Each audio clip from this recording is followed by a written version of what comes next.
बिस्मिल्लाहिर्रहमानिर्रहीम। अस्सलाम वालेकुम। मैं हूँ आयशा और वेलकम करती हूँ आपको आयशा की किचन में। आज मैं लाई हूँ इतने मज़ेदार से पराठे की रेसिपी जिसे आप देखते ही बनाना चाहेंगे। बिल्कुल आसान, सिंपल और मज़ेदार सी रेसिपी है। पराठे तो हम हर रोज़ ही बनाते हैं, लेकिन अगर आप इस तरीके से बनाएंगे, एक तो खाने में ये टेस्टी लगते हैं, दूसरा इसके साथ आपको किसी भी किस्म की सालन की ज़रूरत नहीं पड़ेगी। आप इसको चाय के साथ भी ले सकते हैं, अचार या फिर चटनी के साथ आप इसे सर्व कर सकते हैं। बेहद टेस्टी और ढेर सारी लेयर्स वाले ये पराठे बनाएंगे आज हम अपने किचन में। तो इसके लिए आपको क्या करना होगा, रेसिपी को एंड तक ज़रूर देखना होगा। अच्छी लगे तो लाइक शेयर ज़रूर कर दें और अपने फैमिली और फ्रेंड्स में भी ज़रूर शेयर किया करें। आप भी अपने किचन में इस तरीके के मज़ेदार से लच्छा पराठा बनाकर तैयार कर सकते हैं और अपने बच्चों को एंजॉय करवा सकते हैं। तो आपको रेसिपी को एंड तक ज़रूर देखना होगा। चलें जी, पराठा बनाना स्टार्ट कर लेते हैं।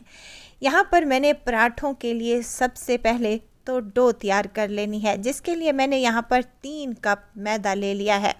आप चाहें तो फाइन आटा या फिर गंदम का चक्की वाला जो आटा होता है उसका भी इस्तेमाल किया जा सकता है, लेकिन अगर आप लोग मैदा इस्तेमाल करेंगे तो लेयर्स बड़ी अच्छी आती हैं। हाफ़ टी स्पून इसमें नमक, हाफ़ टी स्पून इसमें चीनी का जाएगा। चीनी इसलिए शामिल करते हैं कि पराठों में कलर बड़ा ज़बरदस्त आए। अब 2 चम्मच मेल्ट किया हुआ घी मैं इसमें शामिल कर रही हूँ। इससे क्या होता है कि पराठे जो हैं हमारे वो बेहद खस्ता और मज़ेदार बनते हैं। अब इन तमाम चीज़ों को हमने मिक्स कर लेना है और थोड़ा थोड़ा पानी डालते हुए हमने आटे की डो तैयार कर लेनी है। बिल्कुल वैसे ही आटा तैयार करना है जैसे कि हम अपने घरों पर पराठे बनाते हैं।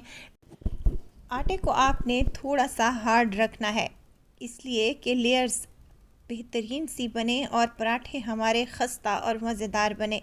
2 से 3 मुट्ठी लगाने के बाद मैंने इस पर थोड़ा सा घी लगा दिया था और घी लगाने के बाद हमने इसको रेस्ट के लिए कवर लगा दिया था। 10 मिनट के लिए रेस्ट देना लाजमी है। इससे क्या होता है कि हमारे पराठे जो हैं बेहतरीन, खस्ता और मज़ेदार बनते हैं। चलें जी, अब इसको रेस्ट पर, जब तक आटा रेस्ट पर आता है तब तक हम क्या करते हैं, दूसरा काम कर लेते हैं। यहाँ पर मेरे पास है ग्रीन वाले प्याज। ग्रीन वाले प्याज का जो ग्रीन वाला पार्ट होता है ना, वो मैंने ले लिया है।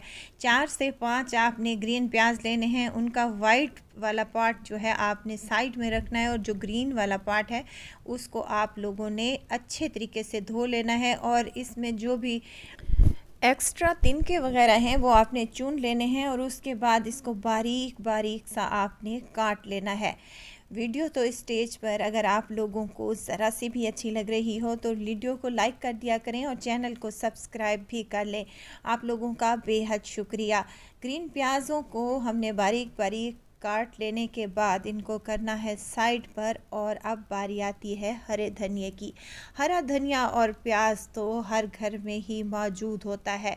हरे धनिए को भी अच्छे तरीके से धो लें। 1 मुट्ठी हरा धनिया है, उसको हम बारीक बारीक सा काट लेंगे और साइड में रख देंगे। ये पराठे कोई इतने टेस्टी, खस्ता, मज़ेदार और यमी से बनते हैं कि आप जैसे सिंपल पराठे रोज़ बनाते हैं उसकी जगह आप ये वाले पराठे बनाकर अपने बच्चों को खिलाएंगे तो आपके बच्चे भी खुश हो जाएंगे, क्योंकि मौसम सरमा की छुट्टियां चल रही हैं और इन छुट्टियों में बच्चे बड़े ही शौक़ से ब्रेकफास्ट करते हैं और अपने माँओं से लाड भी उठवाते हैं। चलें जी, ये मज़ेदार से पराठे बनाएंगे तो आपके बच्चे आपके फ़ैन हो जाएंगे। 2 लहसुन के जवे हैं मेरे पास, जिनको क्रश कर कर मैंने इसमें शामिल कर दिया है। इससे पराठों का टेस्ट 100 गुना बढ़ जाएगा। अगर आपके बच्चे लहसुन नहीं खाते तो आप लोगों ने लहसुन को स्किप कर देना है और बाकी सेम उसी तरीके से आप लोग बनाकर तैयार कर लें। साथ ही मैं इसको मज़ेदार बनाने के लिए इसमें नमक 2 से 3 चुटकी शामिल करूंगी, क्योंकि हमने ऑलरेडी आटे में भी नमक शामिल किया हुआ है और हाफ़ टी स्पून इसमें कुटी हुई लाल मिर्चें शामिल करूँगी और इसको अच्छे तरीके से मिक्स करने के बाद साइड में रखूँगी। अच्छा, जैसे ही आपने ये मिक्स बनाना है, फटाफट से पराठे बना लेने हैं, वरना इनमें पानी ये छोड़ देंगे और ये ज़रा से भी अच्छे आपके पराठे नहीं बनेंगे। दूसरी तरफ आटे को अच्छा खासा रेस्ट आ चुका है, तो हम इसके पेड़े तैयार कर लेंगे और इसको हमने 2 से 3 बार दोबारा से मुट्ठी लगाने के बाद इसको पेड़े तैयार कर लेने हैं। पेड़े आप अपनी मर्ज़ी के मुताबिक बनाकर तैयार कर सकते हैं, लेकिन 3 कप मैदे से 5 से 6 पराठे आप लोगों के ईज़िली बन जाएंगे। चलें जी, हमने यहाँ पर मीडियम साइज़ के पेड़े तैयार कर लेने हैं, जैसे कि रोज़मर्रा पराठे के पेड़े तैयार करते हैं। सेम इसी तरीके से हम यहाँ पर पेड़े बनाकर तैयार कर लेंगे। 2 पेड़ों से आप लोगों के 2 पराठे इजीली बन जाएंगे। चलें जी, अब यहाँ पर पेड़ों को आपने रेस्ट देना है 5 मिनट का और इसके बाद एक पेड़े को उठाना है, बेलन की मदद से बेल लेना है, इसकी रोटी तैयार कर लेनी है। जितनी पतली आपसे रोटी बेल सके उतनी रोटी आप लोगों ने बेल लेनी है और उसके बाद आपने क्या करना है, इस रोटी के ऊपर आपने घी लगा देना है।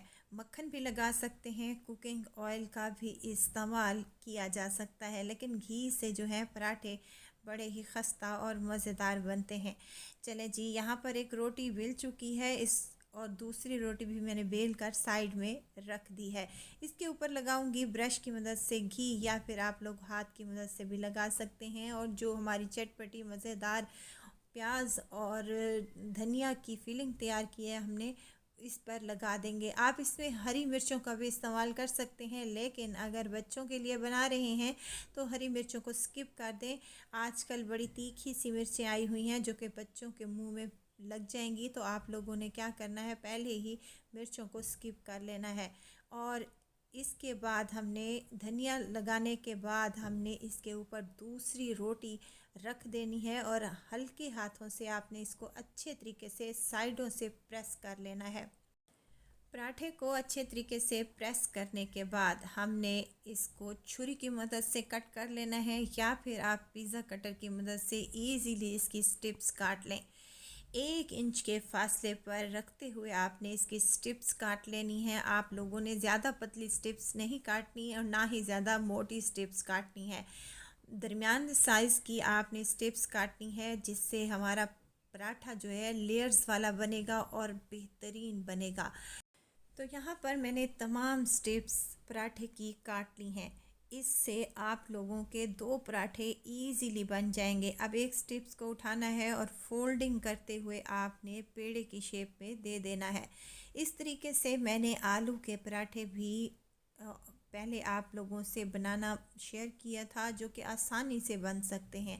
आपने इन पेड़ों को 10 मिनट के लिए मज़ीद रेस्ट देना है और इसी तरीके से हमने तमाम पेड़े अपने बनाकर तैयार कर लेने हैं। और देखें यहाँ पर कितना मज़ेदार सी लेयर्स वाला पराठा हमारा बनकर तैयार हो चुका है। और जो एंड वाला सिरा है आपने खींच कर इसको नीचे दबा देना है ताकि ये खुलने ना पाए।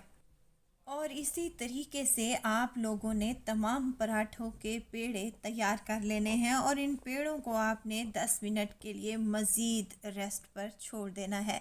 रेस्ट पर रखेंगे, ये घुल जाएंगे और बेहतरीन से हाथ से ही ये बिलकर तैयार हो जाएंगे। अब आपने क्या करना है, तवे को गर्म करने के लिए रख दें और इसी तरीके से एक एक करते हुए पराठे को हमने हाथ की मदद से या फिर बेलन की मदद से हल्के हाथों से बेल लेना है, जितनी साइज़ का आपको पराठा चाहिए। यहाँ पर मीडियम साइज़ के मेरे पास पराठे बनकर तैयार हो चुके थे, तो मैंने यहाँ पर तवे को गर्म करने के लिए रख दिया था। हल्का सा ऑयलिंग करेंगे, इसके ऊपर बटर, घी या फिर मक्खन जो भी आप लोगों के पास अवेलेबल हो आप लोगों ने लगा लेना है। और उसके बाद आपने पराठे को इसके ऊपर डाल देना है। हल्का सा कच्चा पक्का हो जाए पराठा तो आपने इसकी साइड को चेंज करना है। दूसरी साइड से भी हल्का सा कच्चा पक्का हो जाए तो आपने इसके ऊपर अपनी मर्ज़ी के मुताबिक मक्खन, घी या फिर कुकिंग ऑयल लगा लेना है। यहाँ पर मैं पराठों के लिए घी का इस्तेमाल कर रही हूँ। अगर देसी घी अवेलेबल है तो वेल एंड गुड, बहुत ही टेस्टी बनेंगे। अगर नहीं है तो बनास्पति घी का भी इस्तेमाल किया जा सकता है। अब आपने इनको अच्छे तरीके से सेक लेना है। जैसे ही बेहतरीन सा पराठों पर कलर आ जाए और मज़ेदार से पराठे बनकर तैयार हो जाएं तो आपने इनको उतार लेना है। देखिए कितना ज़बरदस्त सा कलर आया है। और यहाँ पर आपको शायद ही कैमरा की आंख आपको दिखा सके कि लेयर्स इसकी अभी से खुलना स्टार्ट हो चुकी हैं। ये पराठा को इतना टेस्टी, मज़ेदार और यमी सा बनता है। कम टाइम में ढेर सारे पराठे बनाकर आप लोग तैयार कर सकते हैं और इस सर्दी को एंजॉय कर सकते हैं। आप इन पराठों को अचार के साथ भी सर्व कर सकते हैं। आप इनको चाय के साथ या फिर हरी पुदीने और धनिए वाली चटनी के साथ भी सर्व किया जा सकता है। बेहद टेस्टी, मज़ेदार, कम टाइम, कम बजट और कम मेहनत में बन जाने वाले ये टेस्टी से पराठे बनकर तैयार हो चुके हैं और कोई कह भी नहीं सकता कि ये घर के पराठे हैं। बाज़ार से जब हम पराठे लेने जाते हैं तो वो बहुत ही महंगे बनते हैं। देखिए यहाँ पर मैं आपको चेक भी करवा दूँ कि कितनी लेयर्स वाले ये पराठे बने हैं। खस्ता तो ये इतने बने हैं कि खाते खाते आपका हाथ नहीं रुकेगा। आप लोग एक बार मेरी इस रेसिपी को ज़रूर ट्राई कीजिएगा। मैंने इसे मिक्स अचार के साथ सर्व किया है जो कि पिछले दिनों ही मैंने अपलोड किया है। बहुत ही टेस्टी और कमाल का कॉम्बिनेशन है इन पराठों के साथ, तो ज़रूर ट्राई कीजिएगा। दुआओं में मुझे ज़रूर याद रखिएगा। खुश रहें, खुशियाँ बाँटें, इजाज़त चाहती हूँ। फिर आऊँगी इंशाल्लाह एक नई और मज़ेदार सी चटपटी रेसिपी के साथ। आयशा को दीजिए इजाज़त। अपना बहुत सारा ख्याल रखिएगा। दुआओं में मुझे याद रखिएगा। अल्लाह हाफिज़।